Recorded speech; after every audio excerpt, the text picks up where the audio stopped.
போனு ஜாயிண்டோட சேர்ந்தாதான் அந்த போன் வந்து பாத்தீங்கன்னா ஆக்டிவா இருக்க ஆரம்பிக்கும். போனும் ஜாயிண்ட்டும் ஒன்னா இல்லை அப்படின்னா உங்களுக்கு பிரச்சனை ஸ்டார்ட் ஆயிடும். ஆனா நீங்க எல்லாருமே பிறக்க சொல்ல, இங்க உட்காந்து இருக்க உங்கள இருந்து என்ன வரைக்கும் நம்ம எல்லாருமே பிறக்க சொல்ல நெக்ஸ்ட் லைன் பண்ணலாம். உங்களோட எல்லாரோட போனும் பாடியில எவ்வளவு இருக்குன்னா 270 போன்ஸ் வந்து பாத்தீங்கன்னா நம்ம உடம்புல இருக்கு. நீங்க வளர வளர வளர வளர அதோட எண்ணிக்கை எப்படி குறையுது பாருங்க. 206 ஆயிடுது. எல்லாம் ஜாயிண்ட் ஆயிடுது. ஒண்ணு ஒட்டிக்குது. இவ்வளவு போன் உங்க உடம்புல இருக்கு. மொத்தம் உங்க உடம்புல ஜாயின்ஸ் வந்து பாருங்க 360 ஜாயின்ஸ் இருக்கு. போனுக்கும் ஜாயின்ஸ்க்கும் ரிலேஷன்ஷிப் நல்லா இருக்கிற வரைக்கும் உங்களுக்கு எந்த பிரச்சனையும் இல்லை. அதை பத்தி நீங்க தெரிஞ்சுக்கலாம். நெக்ஸ்ட் இப்ப பாருங்க, போனுக்கும் ஜாயின்ஸ்க்கும் நீங்க வந்து பாத்தீங்கன்னா வித்தியாசங்கள். நம்மளோட போன் இருக்குல்ல, ஒவ்வொரு போனுக்கும் இடையில ஒரு ஜாயிண்ட் இருக்கு. இந்த ஜாயிண்ட் இருக்கிறதுனாலதான் இந்த ஜவ்வு வந்து என்ன தெரியுமா, அந்த ஜாயிண்டோட இருக்கிறதுனாலதான் உங்களுக்கு வந்து ஃப்ரீயா ஈஸியா வந்து பாத்தீங்கன்னா ரொட்டேட் பண்ண முடியுது கையை. போன் ஒண்டி எடுத்ததுன்னா ரொட்டேட் பண்ண முடியாது. இதே ஜாயிண்ட் வந்து வைக்கிறதுனாலதான் உங்களுக்கு என்னன்னா எல்லா இடத்துலயும் மூவ்மெண்ட் பண்ண முடியுது. ஒரு டம்பிள்ஸ் அடிக்கிறதா இருந்தாலும் சரி, இல்ல ஏதாவது ஒரு ஒர்க் அவுட் தூக்குறது, என்ன ஒரு பொருள் எடுக்கிறதா இருந்தாலும் சரி, உங்களுக்கு வந்து பாத்தீங்கன்னா ஜாயின்ஸும் போனும் ஹெல்த்தியா இருக்கும். ஜாயின்ஸும் போனும் ஹெல்த்தியா வச்சுக்கிறதுக்கு நீங்க வந்து கவனமா இருந்தீங்கன்னா உங்களால ஹெல்த்தியா வச்சுக்க முடியும். பாசிபிலிட்டி இருக்கு. நெக்ஸ்ட் இப்போ உங்க தலை இருக்கு. எல்லாருக்குமே நினைப்போம் நம்ம தலை எல்லாமே ஒரே ஓடுல ஆனதுன்னு சொல்லிட்டு. இல்ல, தலை வந்து பாத்தீங்கன்னா 3 ஜாயின்ஸ் சேர்ந்ததுதான் தலை. ஜாயின்ஸ் பாருங்க, மேல இருந்து ஒண்ணு, பின்னாடி ஒண்ணு, சைட்ல ஒண்ணு. தட்டணும்னா தேங்காய் மாதிரி திறந்துக்கும். டாக்டருக்கு தான் தெரியும் எங்க தட்டினா திறக்கும்னு சொல்லிட்டு. நீங்க எதனா தட்டுற பாருங்க, வீட்டுல கோவத்துல ஏதோ கொட்டிடாதீங்க, தட்டிடாதீங்க. திறந்துக்குச்சுன்னா மூடுறதுக்கு உங்களுக்கு தெரியாது. மூடிக்கேத்த இது எப்படி பண்ணணும்னு தெரியாது. அதனால கேர்ஃபுல்லா இருக்கணும்.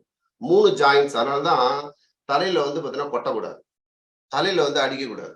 போர்ஸ் அதிகமா இருக்க சொல்ல இந்த ஜாயின்ஸ்க்கு வந்து இந்த ஜாயிண்ட் வந்து பாத்தீங்கன்னா பிக்சட் ஜாயின்ஸ். இது வந்து ஓப்பன் ஆகாது. நான் அடிச்சோம் அப்படின்னா ஓப்பன் ஆயிடும். அப்ப நீங்க ரொம்ப கேர்ஃபுல்லா இருக்கணும். குழந்தைங்க, வீட்டுல பெரியவங்க யாரா இருந்தாலும் தலையில வந்து பாத்தீங்கன்னா தட்டுறது, அடிக்கிறது, இந்த விளையாட்டுலாம் வச்சுக்க கூடாது. ஏன் அப்படின்னா கண்ணுக்கு தெரியாத நர்வஸ் வந்து பாத்தீங்கன்னா நிறைய போகும். அது மட்டும் நீங்க அடிக்க சொல்ல ஃபோர்ஸ் வந்து பாத்தீங்கன்னா பிரெயின் வந்து பாத்தீங்கன்னா டக்கு அடிச்சா ஒரு ஷாக்கிங் மாதிரி ஆவாரு. ஸ்கூல் டைம்ல இல்ல விளையாட்டுத்தனமா எங்கன்னா இடிச்சிங்கன்னா உங்களை சுத்தி குருவி சுத்துற மாதிரியே இருக்கும். அப்புறம் கண்ணெல்லாம் டியூப்லைட் போட்ட மாதிரி வெளிச்சமா இருக்கும் கொஞ்ச நேரத்துக்கு. என்ன காரணம் அப்படின்னா ரொம்ப ஜாயின்ஸ், பிரெயின் எல்லாமே வந்து பாத்தீங்கன்னா ஒன்னோட ஒண்ணு இருக்கும். இந்த போன் வந்து பாத்தீங்கன்னா விலகாது. இது வந்து 3 போனு சேர்ந்து ஒன்னா ஜாயிண்ட் ஆனது. நீங்க ரொம்ப கேர்ஃபுல்லா இருக்கும்.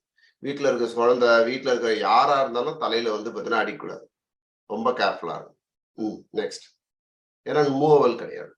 அதே மாதிரி நீங்க வந்து பாத்தீங்கன்னா இந்த பேக்ல வந்து பாத்தீங்கன்னா உங்க ஸ்பைனல் இருக்கு. இந்த ஸ்பைனல்ல லாஸ்ட் இருக்கு பாருங்க, சம்டைம் தான் அது மூவ்மெண்ட் ஆகும். எல்லா டைம்லயும் அது மூவ் ஆகும். அப்போ நீங்க வந்து ரொம்ப கவனமா இருக்கணும். அதை வந்து ரொம்ப ஸ்ட்ரெயின் பண்ணக்கூடாது. நீங்க படுக்கிறீங்கன்னு வச்சுக்கோங்க, படுக்க சொல்ல எழுந்துக்க சொல்ல நீங்க என்ன பண்ணணும், கீழே இந்த கையை எடுத்துன்னு வந்து பேலன்ஸ் பண்ணி, இல்ல இந்த கையை எடுத்துன்னு வந்து பேலன்ஸ் பண்ணி அப்புறம் தான் நீங்க எழுந்து. நீங்க அப்படியே பார்த்துட்டு அப்படியே எழுதக்கூடாது. ஏன் அப்படின்னா அந்த ஸ்பைனல் போன் வந்து பாத்தீங்கன்னா ரொம்ப வந்து பாத்தீங்கன்னா ஃபிளெக்சிபிலிட்டியா இருக்கும். நீங்க அதை வந்து ரொம்ப ஸ்ட்ரெயின் கொடுத்தீங்கன்னா வலிக்க ஆரம்பிக்கும். எப்ப நீங்க பெட்ல படுத்தீங்கன்னாலும் இப்படி எழுதக்கூடாது. இப்படி படுத்துட்டு இப்படி எழுதக்கூடாது. இப்படி படுத்தீங்க அப்படின்னா உடம்பு இப்படி வளைச்சு நீங்க என்ன பண்ண, கை பேலன்ஸ் பண்ணி அதுக்கப்புறம் உக்காஞ்சி அதுக்கப்புறம் தான் கொஞ்ச நேரம் உக்காஞ்சி அப்புறம் தான் எழுது. அவசரப்பட்டு வந்து பாத்தீங்கன்னா இப்படி படுத்து இப்படி எழுதுனீங்கன்னா பேக் பெயின் நிறைய பிரச்சனை வர ஆரம்பிக்கும். நெக் பெயின் பிரச்சனை வர ஆரம்பிக்கும். பேக் பெயின் பிரச்சனை வர ஆரம்பிக்கும். அதுவும் தரையில படுத்து எழுதுக்க சொல்ல இன்னும் நிறைய பிரச்சனை வர ஆரம்பிக்கும். அப்புறம் கட்டில படுத்தீங்கன்னாலும் சேம் அதே பிரச்சனை உங்களுக்கு அதிகரிக்கும். ரொம்ப கேர்ஃபுல்லா நீங்க இருக்கணும். நெக்ஸ்ட், ரெண்டாவது வந்து பாத்தீங்கன்னா இது வந்து பாத்தீங்கன்னா ஃபுல் மூமெண்ட் போனு. நீங்க எதை எடுத்துருப்பா ஸ்லைட் எடுத்துரு.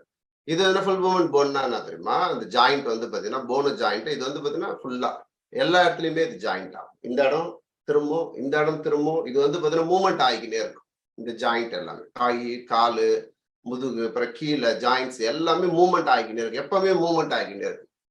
இது மூவ்மெண்ட் ஜாயிண்ட். அந்த இடத்துல வந்து பாத்தீங்கன்னா உங்களுக்கு வந்து பாத்தீங்கன்னா அந்த ஜாயிண்ட், அந்த போனும் வந்து பாத்தீங்கன்னா மூவ்மெண்ட் ஆகிக்கிட்டே இருக்கிறதுனால தான் உங்களுக்கு ஃபிளெக்சிபிலிட்டி நல்லா இருக்கு. ஏதாவது ஒரு வேலை டக்குன்னு எழுந்துக்கிறீங்க, போறீங்க, உக்காடுறீங்க, டக்குன்னு ஒரு பொருளை தூக்குறீங்க, உங்களுக்கு டக்குன்னு சவுண்ட் வருதுன்னா என்ன அர்த்தம், டக்குன்னு சவுண்ட் வருதுங்க, ஒரு மாதிரி அன்கம்ஃபர்டபுளா இருக்குன்னா ஒண்ணு ஜவ்வு வந்து பாத்தீங்கன்னா வீக் ஆயிருக்கு, அப்படி இல்லைன்னா போன் வீக் ஆயிருக்கு. நீங்க இமீடியட்டா அதை கண்டுபிடிச்சு உங்க உணவு பழக்கத்துல வந்து அதை சரி பண்ணணும். நெக்ஸ்ட், ஓகே, இப்ப பாருங்க, நீங்க வந்து ஐடியல் வெயிட்ல இருக்க சொல்ல பெருசா போன் ரிலேட்டட் ப்ராப்ளம் உங்களுக்கு வரதுக்கு வாய்ப்புகள் வந்து மிக மிக கம்மி.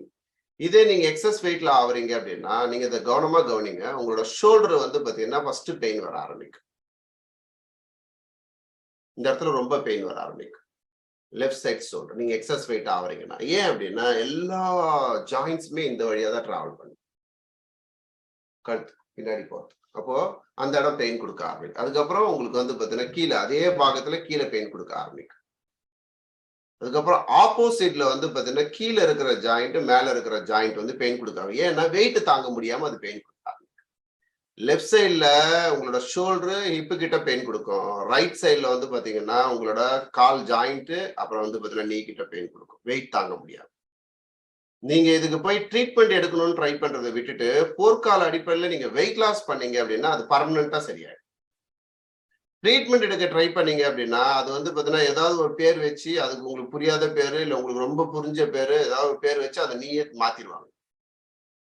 அதுக்கப்புறம் பிரச்சனை வந்து பாத்தீங்கன்னா, ஃபியூச்சர்ல எப்பவுமே அந்த பிரச்சனைக்கு வந்து நீங்க அடிமையாயிருவீங்க. எக்காரணத்து கொண்டும் எல்லா ப்ராப்ளத்துக்கும் சொல்யூஷன் என்னன்னா, ஹைட்டுக்கு ஏத்த வெயிட்ல நீங்க இருந்தீங்கன்னா, நோ ப்ராப்ளம். ஜாயிண்ட்ஸும், போனும் ஹாப்பியா இருக்கும். யார் யாரெல்லாம் ஹைட்டுக்கு ஏத்த வெயிட்ல நீங்க இல்லையோ, ஜாயிண்ட்ஸ், போன் வந்து பிரச்சனை குடுக்க ஆரம்பிக்கும். ரொம்ப கேர்ஃபுல்லா இருக்கணும்.